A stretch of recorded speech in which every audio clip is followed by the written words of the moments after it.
Que a graça e a paz de Cristo seja com todos, amém?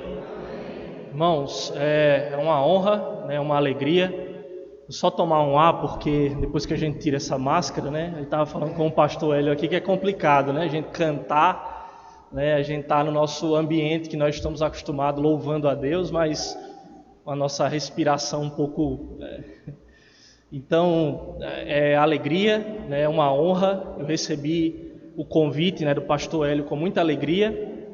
Me sinto honrado, né? Pois nós estamos recém-chegados, né? Eu e a minha esposa na cidade. Estamos aqui com alguns irmãos da nossa comunidade, da nossa igreja, nosso campo, e nós precisamos disso, né? Infelizmente coincidiu a nossa chegada em Araripina. Nós já chegamos para morar sem conhecer a cidade, desejosos de conhecer, mas infelizmente veio a pandemia, né? Ficamos aí de quarentena, ficamos fechados, isolados durante alguns meses, e isso dificultou, né, o nosso tempo de chegada, de adaptação, de conhecer a cidade, de conhecer outras igrejas, outros irmãos.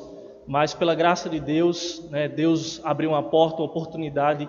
Deus está com o pastor Hélio e alguns outros pastores da cidade, e nós pudemos nos conhecer. Foi um tempo muito bom, muito edificante, e é uma honra realmente estar com os irmãos essa noite para adorarmos juntos, né, em celebração pelo aniversário dessa igreja.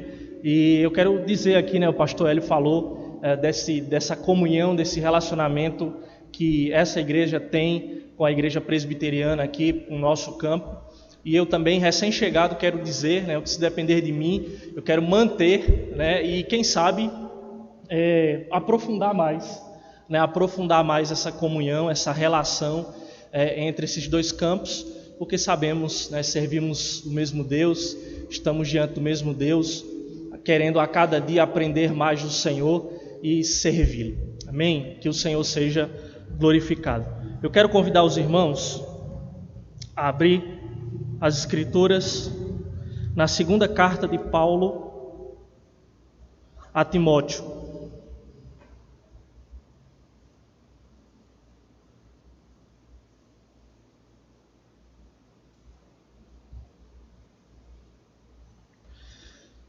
Segunda carta de Paulo a Timóteo, capítulo 2.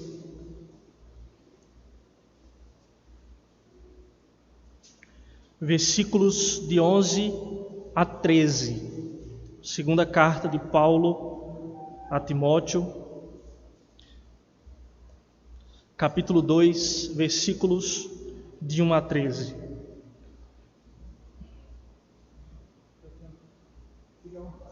Obrigado.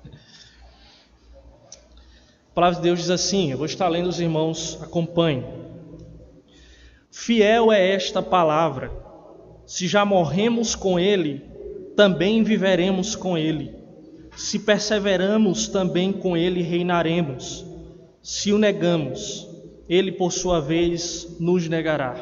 Se somos infiéis, Ele permanece fiel, pois de maneira nenhuma pode negar-se a si mesmo. Eu queria repetir só o versículo 13, eu queria que os irmãos lessem comigo. Versículo 13 diz assim: se somos infiéis, Ele permanece fiel, pois de maneira nenhuma pode negar-se a si mesmo.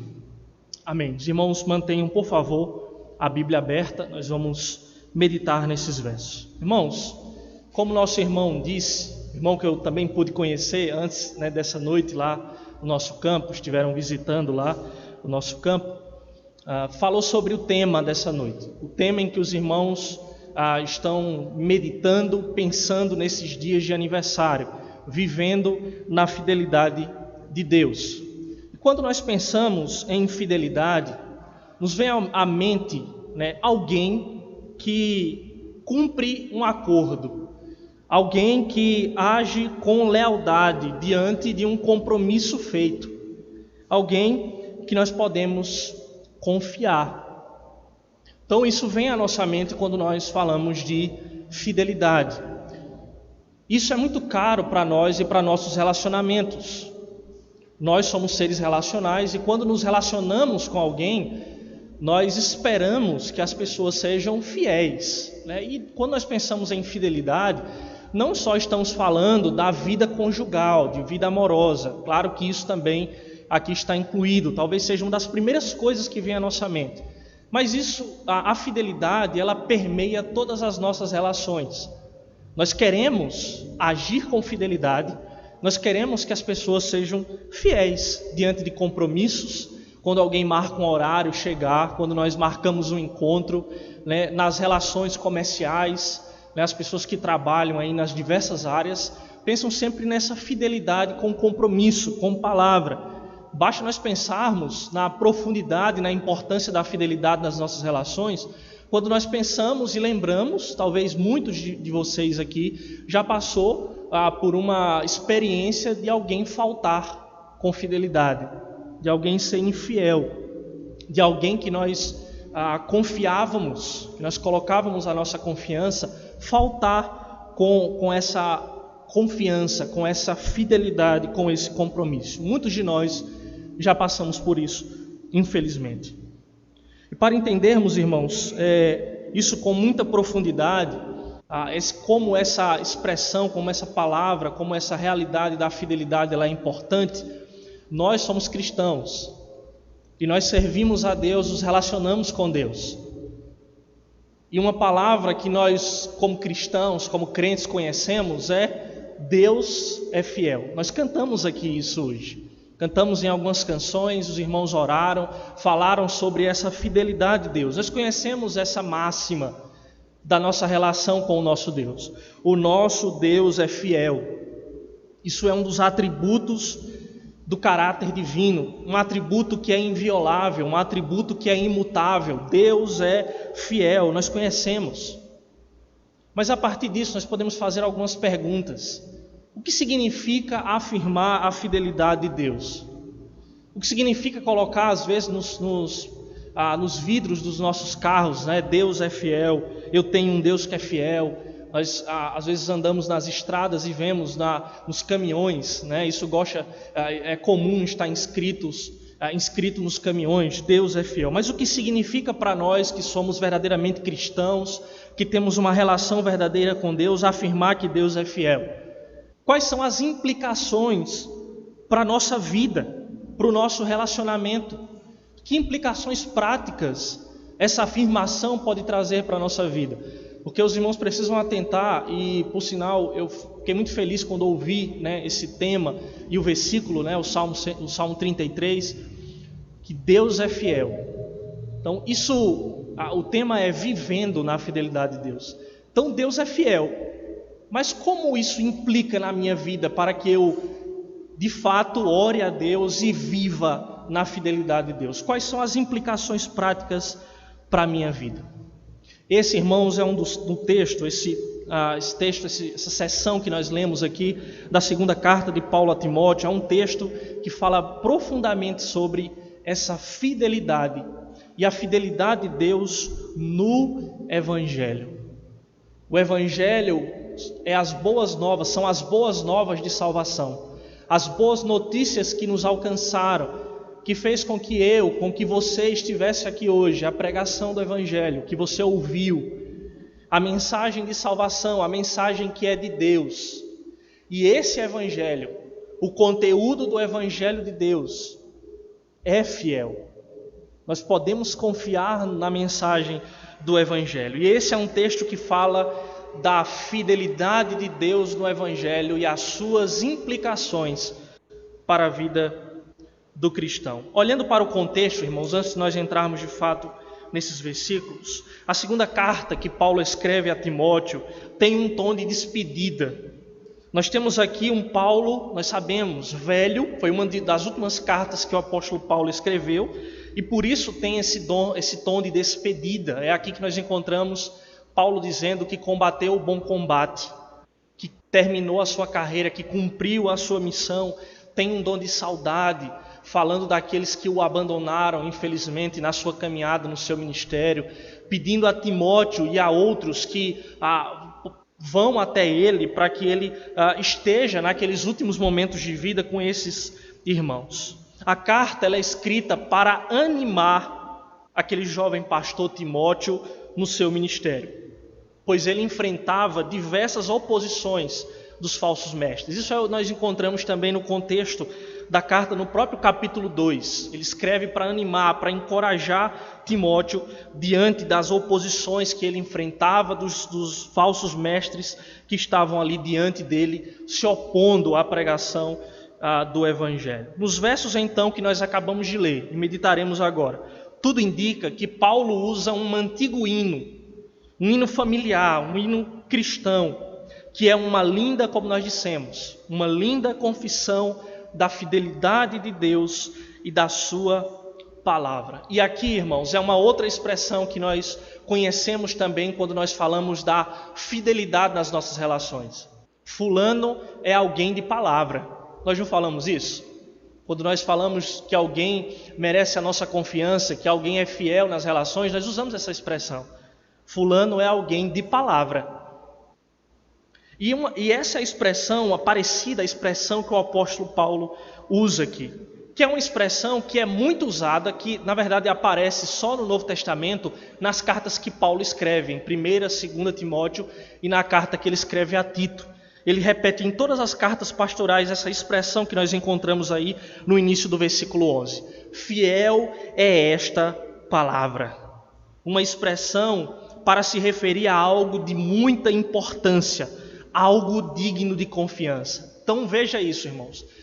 Quando os leitores quando Timóteo recebeu essa carta de Paulo, quando ele leu essa expressão, ele sabia que aqui Paulo estava prestes a dizer algo muito importante e denota justamente a fidelidade da palavra de Deus, a confiança que nós temos, que nós precisamos ter naquilo que Deus disse. Fiel é esta palavra.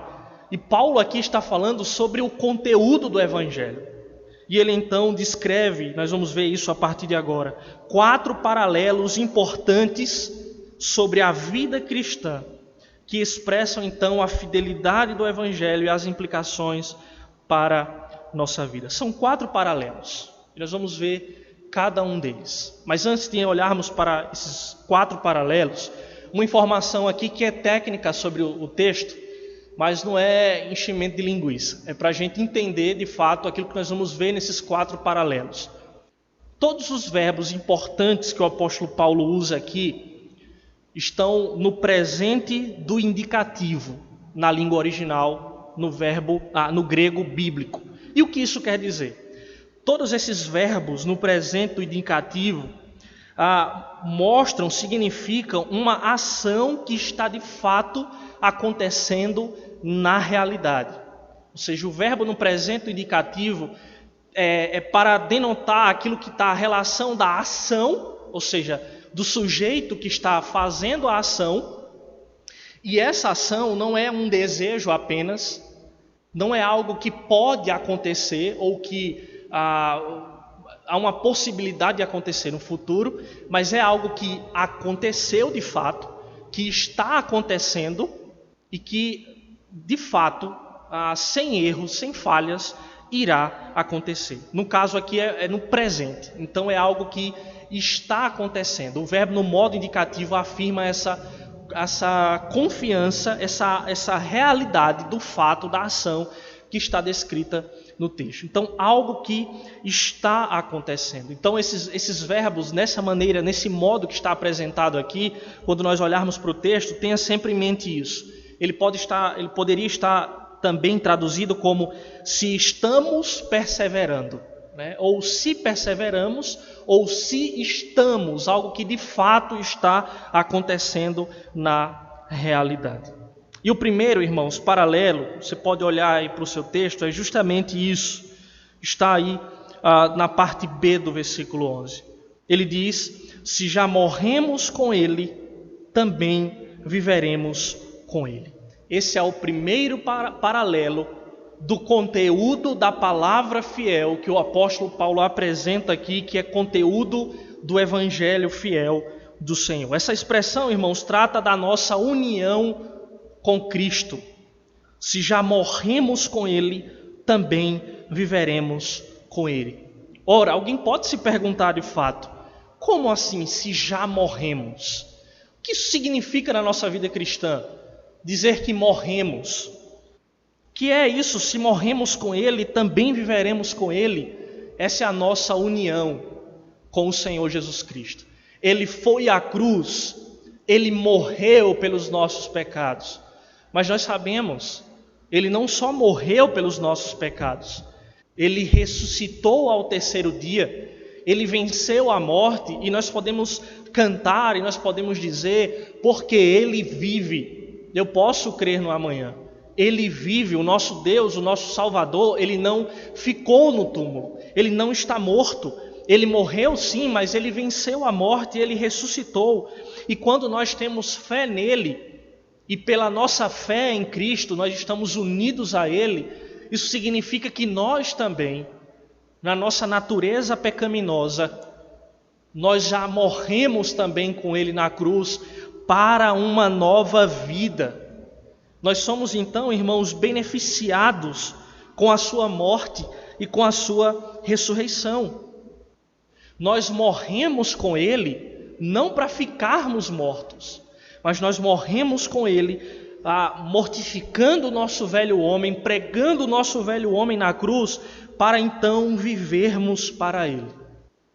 Eu peço só que os irmãos ouçam aquilo que Paulo escreveu aos Romanos também, lá no capítulo 6, a partir do versículo 4, ele diz assim: fomos, pois, sepultados com Ele na morte pelo batismo, para que, como Cristo foi ressuscitado dentre os mortos pela glória do Pai, assim também andemos nós em novidade de vida. Então nós morremos, nós somos sepultados com Ele, e que como Cristo foi ressuscitado dentre os mortos, assim também nós andemos em uma novidade de vida, em uma vida nova. Aqueles que recebem a mensagem do Evangelho, aqueles que creem em Cristo, eles creem para andar nas pisaduras do Senhor, para andar e fazer as obras que o Senhor preparou de antemão para que andássemos nela, para nos santificarmos, para termos uma vida diferente. Aquilo que nos separa, irmãos, das pessoas que estão lá fora, no sentido de estarem fora do corpo de Cristo, mortos em seus delitos e pecados, não é somente que você foi salvo pela graça, pela fé em Cristo, mas é porque essa fé te transforma, essa fé, essa união com Cristo, o batismo pelo qual você passou, simbolizando, demonstrando essa bênção, essa regeneração, essa salvação, implica em uma vida diferente dos ímpios, em uma vida diferente dos descrentes. E Paulo continua lá em Romanos 6 falando: porque se fomos unidos com Ele na semelhança da sua morte, certamente seremos também na semelhança da sua ressurreição. Sabendo isto, que foi crucificado com Ele o nosso velho homem, para que o corpo do pecado seja destruído e não sirvamos o pecado como escravos. Porquanto, quem morreu está justificado do pecado. Então a nossa união com Cristo aponta para uma morte de uma velha natureza, de uma antiga natureza, de uma antiga vida de pecado, para uma vida nova no Senhor, para uma vida nova em Cristo Jesus. É tanto que, irmãos, a linguagem bíblica, a linguagem desse fiel evangelho, é uma linguagem daqueles que perdem para ganhar. Fuja do falso evangelho, que diz que você precisa vir a Cristo para ter coisas, para ficar rico, para deixar de ter sofrimento na vida. Nós estamos passando por um tempo esse ano que demonstra que a igreja, os cristãos, apesar de estarem em Cristo e terem um motivo para confiar e não se desesperar, também são assolados pelas intempéries da vida. Nós também passamos, a tempestade também vem sobre a casa que está na rocha. A tempestade vem tanto para a casa que está na areia quanto para a casa que está na rocha. A diferença é a nossa firmeza. Então, irmãos, o Evangelho nos chama para perder. Nos chama para perder. Foi o Senhor Jesus que disse lá em Mateus 16, 25: portanto, quem quiser salvar a sua vida, perdê-la-á. E quem perder a vida por minha causa, achá-la-á. Você não precisa, de fato, literalmente, abrir mão das suas coisas. Abrir mão do seu carro, da sua casa, da sua família, do seu emprego, para seguir Jesus. Mas você coloca tudo isso em segundo plano.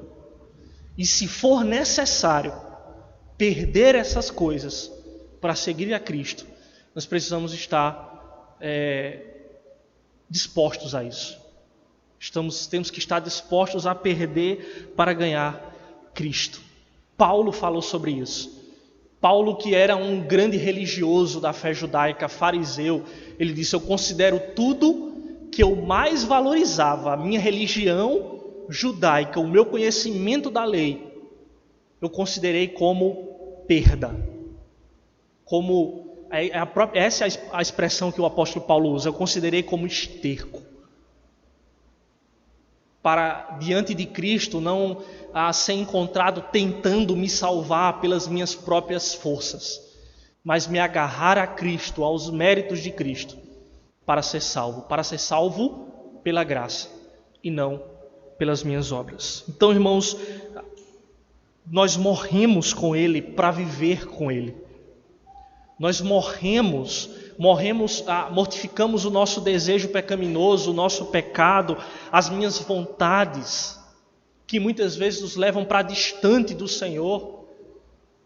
As vontades do homem, por causa da queda, por causa do pecado, leva sempre às inclinações. Lembre do que Paulo escreve lá em Efésios capítulo 2, as inclinações da carne, da vontade, do mundo.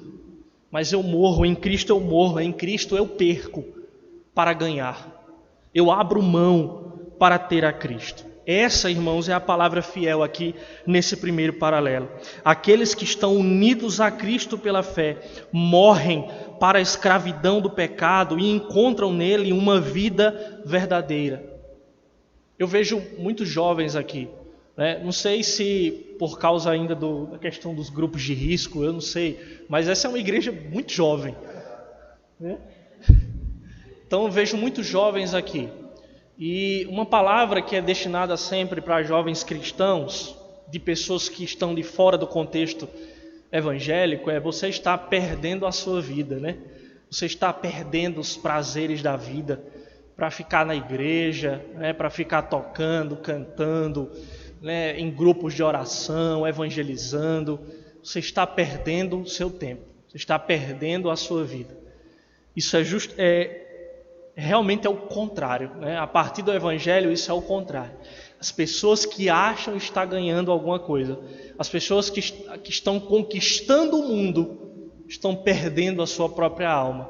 Enquanto você, que está pagando um preço, numa linguagem aqui, porque Cristo já pagou o preço, né, para que nós estejamos diante dele, mas abrindo mão de coisas, né, dizendo não ao pecado, ao desejo da nossa carne, as curtições aí da vida, você está de fato na verdadeira vida. Você, jovem, está aqui vivendo. Isso é a essência verdadeira da vida. Isso é que é viver. Isso é que é de fato viver para Deus. Você perdeu, você morreu para fazer aquilo que é o seu desejo, a sua vontade, mas você encontrou em Cristo a verdadeira vida. Essa é uma palavra fiel. Confie nela. Confie nela. Essa é uma palavra fiel. A segunda coisa, irmão, o segundo paralelo que o apóstolo Paulo nos apresenta aqui está no versículo 12.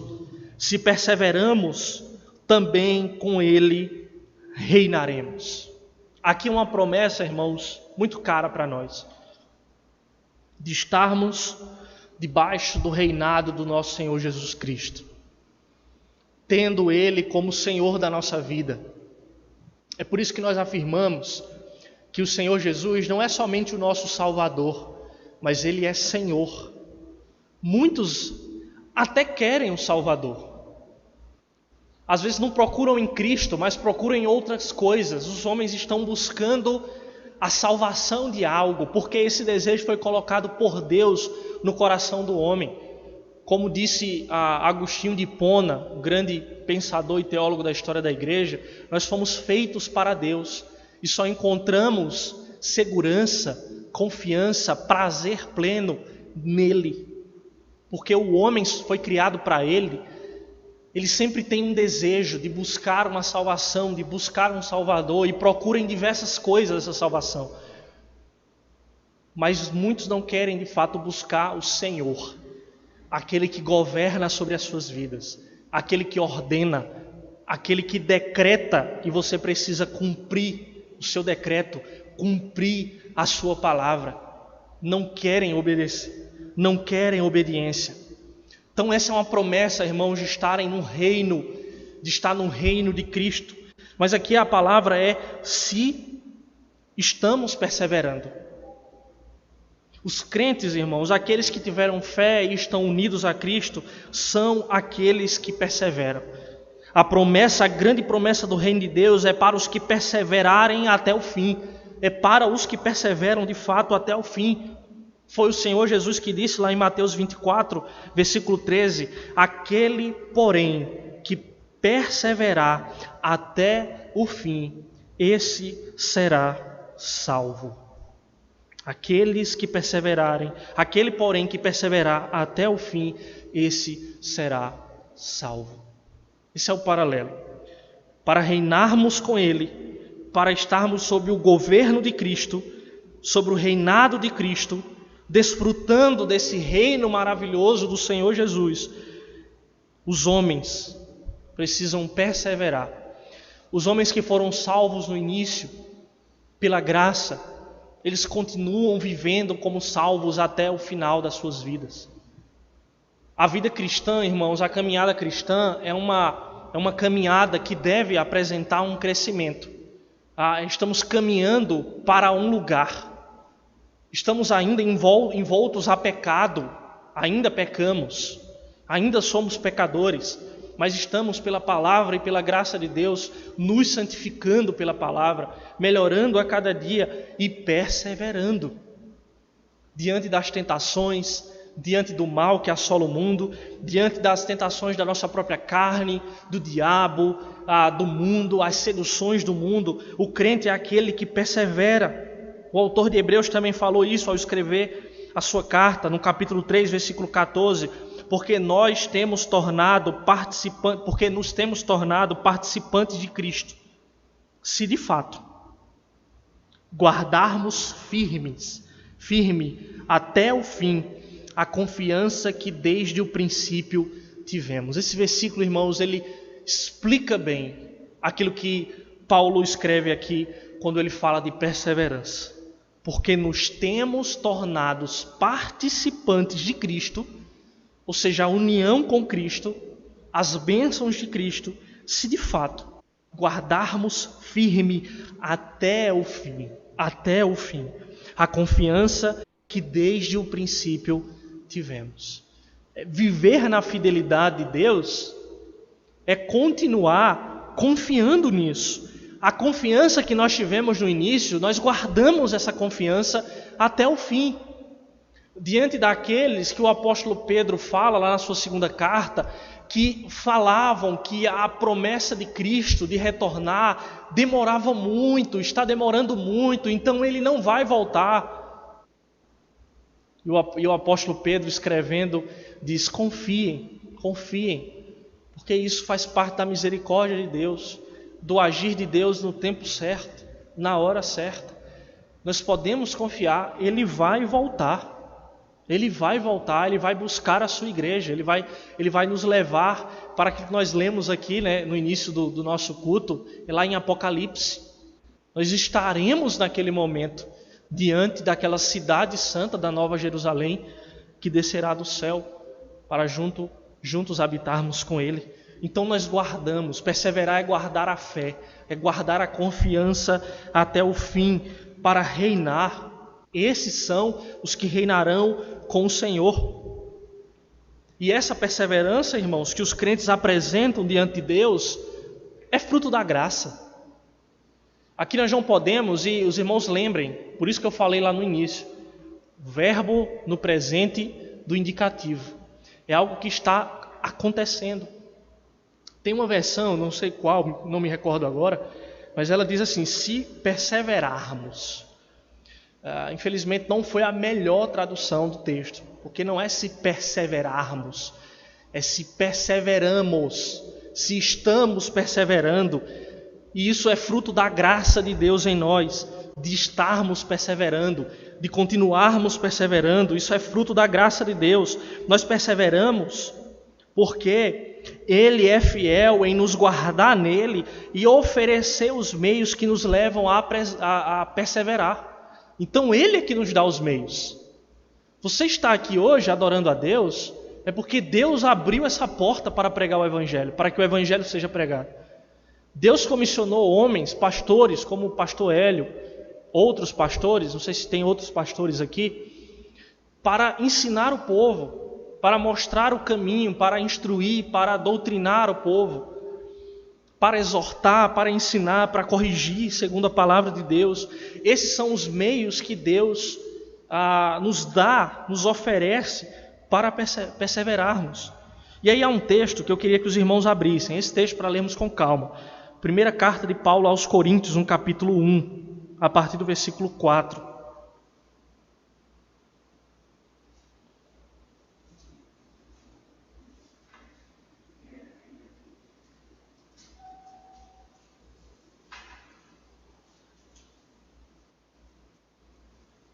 Primeiro aos Coríntios, capítulo 1, versículo 4. Paulo aqui está orando pelos irmãos na cidade de Corinto. E olha só os motivos pelos quais ele dá graça a Deus.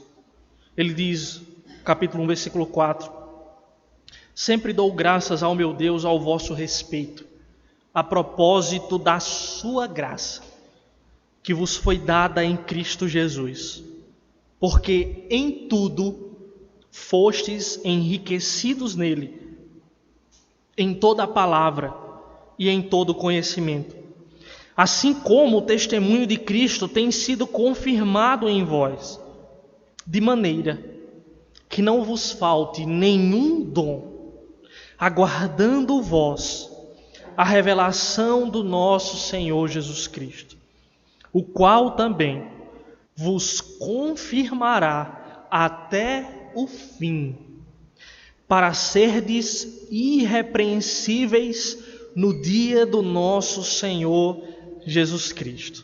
E olha a palavra aí no versículo 9: fiel é Deus, Deus é fiel, pelo qual fostes chamados à comunhão do seu Filho Jesus Cristo, nosso Senhor. Irmãos, é isso aí que está tão claro aí nesses versículos. O qual também, Jesus Cristo, vos confirmará até o fim, para serdes irrepreensíveis no dia do nosso Senhor Jesus Cristo. Pela graça de Deus, aqueles crentes, aqueles irmãos, tinham sido enriquecidos em toda a palavra, em todos os meios, para que eles de fato perseverassem no Senhor, caminhassem fiéis a Deus. A palavra fiel aqui, irmãos, é que nós somos o povo que perseveramos na graça de Deus para, enfim, um dia reinarmos para sempre com Ele na eternidade. Nenhum ser humano, nenhum ser na face da terra, senão o povo de Deus, tem essa esperança, tem essa certeza de que nós, pela graça do Senhor, perseverando até o fim, estaremos reinando com Ele na glória por toda a eternidade. O Senhor Jesus é um Rei bom. Quando nós comparamos isso com os governos humanos e vemos que o povo de fato sofre por causa de políticos, por causa de governos maus, corruptos, nós podemos olhar para a promessa e ver que na eternidade nós teremos um governo santo, justo, perfeitamente bom por toda a eternidade. O terceiro, irmãos, paralelo que o apóstolo Paulo coloca aqui, está aí então no final, na parte B do versículo 13. Se o negamos, ele, por sua vez, nos negará. E aqui a coisa começa a não ficar tão agradável, né? Porque Paulo agora faz um paralelo negativo. Se o negamos, ele, por sua vez, nos negará. Se estamos negando a Deus, se estamos negando a Cristo, ele, por sua vez, nos negará. Esse paralelo negativo, irmãos, ele é necessariamente um desdobramento dos pontos anteriores. Porque quem nega é aquele que não morreu com ele. Quem nega é aquele que não persevera. Quem nega, quem está negando, ele está diante do Senhor, diante das pessoas, diante do mundo e diante do próprio Deus, não fazendo uma profissão de fé positiva, uma confissão de fé, de que crer no Senhor Jesus para a salvação, e nem muito menos persevera, continua crendo, ele nega.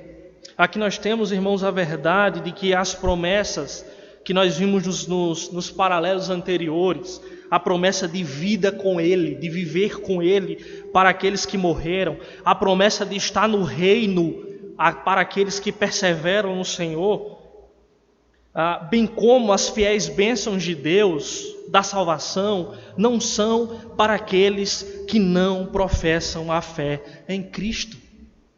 Negar aqui, irmãos, sempre que a gente fala de negar, a gente lembra de um caso dentro da Escritura, né? O apóstolo Pedro, que negou a Jesus. Mas Pedro, pelo testemunho posterior das Escrituras, ele não foi negado, né? Ele não foi negado diante do Pai, porque ele se arrependeu dos seus pecados. Ele perseverou, ele teve fé. Ele foi um dos maiores líderes da igreja em Jerusalém, no primeiro século. Ele se arrependeu dos seus pecados. Então não é simplesmente uma palavra de negação, de vergonha, né? Eu não sou cristão. Mas é uma vida em negação contínua a Deus. É um coração endurecido que nega o Senhor dia após dia. Que já ouviu o Evangelho algumas vezes. Que às vezes até frequenta uma igreja, mas nega o Senhor com as suas atitudes. A sua vida não condiz com aquilo que ele diz crer. Ele nega o Senhor nos seus pensamentos, nos seus desejos, nas suas intenções, nas suas atitudes. Ele nega o Senhor Jesus Cristo. E essa é a palavra forte que o Senhor Jesus nos disse lá em Mateus capítulo 10, versículos 32 a 33. Portanto, todo aquele que me confessar diante dos homens, também eu o confessarei diante do meu Pai, que está nos céus. Mas aquele que me negar diante dos homens, também eu o negarei diante do meu Pai, que está nos céus. E essa também é uma palavra fiel, porque é uma palavra que não muda. Nós estamos, numa linguagem que está muito atual, nos nossos dias, o tal do passar pano, né? Jesus não passa pano. Isso é uma palavra fiel. Aqueles que me negam diante dos homens, eu o negarei diante do meu Pai. Isso é uma palavra forte para nós. É uma palavra que nos impulsiona ao arrependimento, ao temor ao Senhor. E os que negam, então, irmãos, o Senhor com as suas vidas não serão reconhecidos diante do Pai. Como eu disse, é um desdobramento. Os que negam, eles não perseveram. Necessariamente, obviamente, eles não perseveram no Senhor. Eles não são aqueles que morreram para viver para o Senhor, mas eles ainda vivem na sua morte, mortos em delitos e pecados. Eles não abandonaram o seu desejo e a sua vida pecaminosa, e muito menos pode dar continuidade a isso, perseverando, se isso não aconteceu no início de fato, se ele não teve fé e ele não creu no Senhor. E o último, irmãos, paralelo, e talvez aqui o mais importante, está no versículo 13, nesse que nós lemos 2 vezes. Se somos, lembre, presente do indicativo, indica uma realidade. Se somos infiéis, Ele permanece fiel. Essa, irmãos, é a verdade mais preciosa sobre a fidelidade de Deus, sobre a fidelidade do Evangelho, do conteúdo da mensagem do Senhor nas Escrituras. A sua fidelidade não depende da nossa. A sua fidelidade, ela não depende da nossa. Irmãos, Deus, Ele não age de acordo com as concepções das divindades pagãs. Infelizmente, muito tem se misturado à mensagem cristã do Evangelho, filosofias pagãs, filosofias de religiões orientais, de karma. Você faz aqui, aí na porta você recebe você faz uma coisa negativa e aí fora já recebe uma mensagem, um retorno da sua mensagem, da sua atitude negativa. Isso é karma, isso não é cristianismo. Você dá o dinheiro para você enricar, né? Você não dá, você empobrece. Todas essas mensagens, todas essas ideias de um Deus que é barganhado, que é um gênio da lâmpada, que cumpre os seus desejos, se você segue uma série de regras, de atitudes, Deus não depende da nossa fidelidade. Ai de nós, irmãos, se Deus dependesse disso. Estaríamos todos condenados.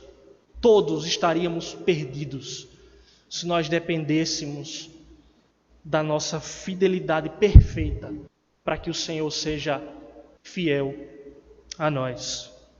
A fidelidade, irmãos, do Senhor, a fidelidade dele, a fidelidade de Deus está baseado no seu caráter. Aqui no versículo 13, Paulo dá o motivo pelo qual Deus permanece fiel. Se somos infiéis, Ele permanece fiel, pois de maneira nenhuma, Ele pode negar-se a si mesmo. Muito se é dito, quando nós estudamos doutrina, teologia, se Deus, sendo o Deus Todo-Poderoso, Ele não pode fazer alguma coisa. Ou seja, há alguma impossibilidade em Deus, há algo que Deus não possa fazer, e aí a gente está acostumado a responder de imediato, Deus pode tudo. Deus é aquele Todo-Poderoso, soberano, que pode todas as coisas. Mas há uma coisa que Deus não pode: agir contra a sua própria natureza. Deus não pode agir de maneira ilógica. Deus não pode ir contra o seu próprio caráter.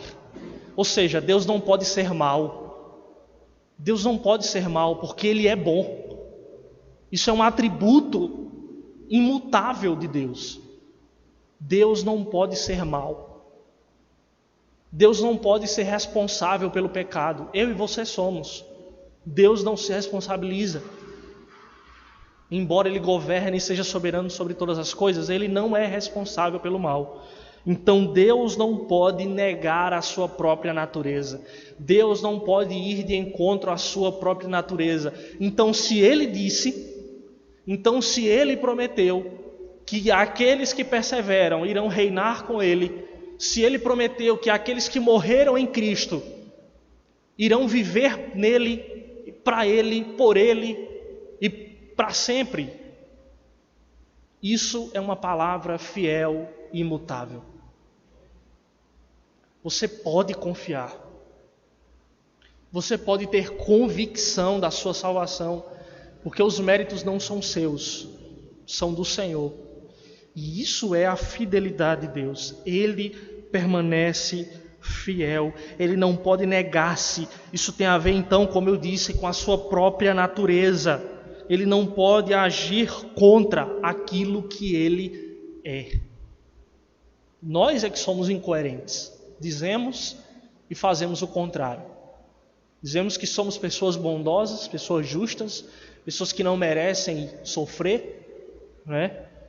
Que não merecem passar por certas situações, mas agimos, às vezes para com o outro, como não queremos que as pessoas ajam conosco.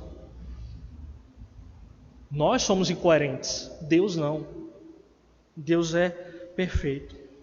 Ele é fiel à sua própria palavra. Ele é fiel à sua própria palavra. Irmãos, isso é importante. Porque se Deus, nós desfrutamos dessa fidelidade de Deus. Essa fidelidade de Deus recai sobre nós. Por isso, então, podemos dizer que Deus, Ele é fiel, que nós desfrutamos dessa fidelidade. Mas, em primeiro lugar, Deus não é fiel a nós. Deus, Ele é fiel a si mesmo. E isso é o fato que nos faz confiar nele. Porque nós somos pessoas em que um Deus perfeito, justo e santo possa colocar a sua confiança para que Ele seja fiel a nós. A fidelidade de Deus é a si mesmo, é a sua própria palavra. E as promessas de Deus, as promessas bondosas de Deus para nós podemos desfrutar delas, porque justamente Deus não pode negar-se a si mesmo. Por sermos falhos, limitados, irmãos, muitas vezes nós somos incrédulos, somos desobedientes à palavra de Deus. Por isso aí Paulo diz, se somos infiéis, Ele então permanece fiel. Lembrando aqui um parêntese, que Paulo não está aqui dizendo que um cristão pode viver uma vida de infidelidade a Deus. Não é isso que ele está dizendo. Que o crente não precisa se preocupar com buscar uma fidelidade à palavra e a Deus. Não é isso. O que Paulo está dizendo é que nós não conseguimos sermos perfeitamente fiéis a Ele. Nós falhamos, basta olhar para mim, basta olhar para você, nós somos infiéis. Nós agimos com infidelidade, não é perfeita a nossa fidelidade a Deus. Nós fraquejamos na nossa fé, muitas vezes somos incrédulos. Nós dizemos que temos fé, perseveramos e caminhamos ali, mas em algum momento a gente escorrega e a gente chora, a gente se desespera e não confia mais em Deus. Então nós somos falhos em nossa fidelidade. A palavra fiel aqui, irmãos, nos diz que Ele continua imutavelmente fiel, independentemente de qualquer coisa. E isso aqui, para nós caminharmos para o final, significa duas coisas. E nós precisamos lembrar disso. Esse paralelo, né? Se somos infiéis, Deus continua fiel porque não pode negar-se a si mesmo, significa pelo menos duas coisas. Primeiro, Ele cumpre suas promessas graciosas para com um povo pecador, por graça somente e por seu amor incondicional. Se não me engano, acho que a gente até cantou alguma coisa, né, que fala sobre o amor incondicional de Deus. Por quê? Porque não há uma condição. O amor de Deus é incondicional. Nós amamos a Ele porque Ele nos amou primeiro. O amor dele é incondicional. As suas promessas são graciosas. Basta olhar para a história do povo de Deus, irmãos, desde Gênesis. Lá em Deuteronômio, Deus vai dizer por meio de Moisés que Deus não escolheu o povo lá do Egito, o povo hebreu, e os tirou do Egito, porque eles eram uma grande nação, um povo poderoso, ou um povo bom e fiel. Muito pelo contrário. Os profetas falam diversas vezes. O próprio Deus, né, envia Isaías, envia outros profetas, dizendo: vocês vão pregar para um povo com o coração endurecido. Então, o povo de Israel não era um povo bom. Eles eram pecadores, é tanto que eles sofreram diversas derrotas de povos inimigos. Eles foram levados para o cativeiro por causa da sua infidelidade, porque eles não obedeceram às leis a lei de Deus, a lei mosaica. Mas sempre o amor de Deus prevaleceu. Sempre a graça de Deus prevaleceu em toda a história da redenção do povo. Estava ali, se relacionando com o povo, amando aquele povo, perdoando os pecados daquele povo, os guiando de volta para o caminho, para fora. Então essa é a primeira coisa. Então dizer que nós somos infiéis e Deus continua fiel é glorificar e exaltar a Deus por causa da sua promessa imutável. Disso implica que nós podemos confiar, de certo, confiar nele. Mas irmãos, há uma outra coisa. Se ele é fiel à sua palavra, e na sua palavra, como nós acabamos de ler aqui no terceiro paralelo, aqueles que negam, ele também os negará. Se a palavra de Deus promete punir eternamente os ímpios no inferno, se ele promete na sua palavra derramar na sua justiça sobre pecadores não arrependidos, isso significa que o homem ele precisa voltar para Deus em temor e obediência. Nós sempre lembramos, quando olhamos para esse paralelo, da parte positiva, da parte boa. Nós somos infiéis, mas ele continua fiel. Então ele continua nos amando, ele continua cumprindo as suas promessas, mas também o outro lado é verdadeiro. Aqueles que negam, aqueles que não o amam sobre todas as coisas, aqueles que não professam uma fé em Cristo para a salvação, aqueles que não confiam nele para a salvação, mas confiam em qualquer outra coisa, eles vão passar pelo sofrimento que a Escritura de fato garante que os ímpios sofrerão. Eu termino com uma frase, antes de ler nossa conclusão. O teólogo, comentarista das Escrituras, Matthew Henry, ele diz o seguinte sobre isso: ele é fiel às suas advertências e ele é fiel às suas promessas. Ele é fiel às suas advertências e ele é fiel às suas promessas. Tendo, irmãos, um Deus fiel, nós podemos confiar plenamente nas suas fiéis promessas. No Evangelho nós temos realidades, indicativos e promessas que não podem falhar, que nos fazem, melhor dizendo, descansar na sua graciosa obra em nós. A fidelidade de Deus não consiste em satisfazer os nossos caprichos, não é isso, mas em ser glorificado por meio do cumprimento daquilo que Ele prometeu fazer. E é isso que traz implicações profundas para o nosso ser. Se essas verdades, irmãos, não nos trazem implicações de transformação e de mudança da nossa vida, não são as palavras de correção do pastor de vocês, dos nossos pastores. Se a palavra de Deus não traz essas implicações, então não há nada mais que possa trazer. Essa é a realidade do Evangelho, do Deus fiel, que muda profundamente o nosso ser e a nossa vida. Que o Senhor seja glorificado em nossas vidas. Amém? Louvado seja o Senhor.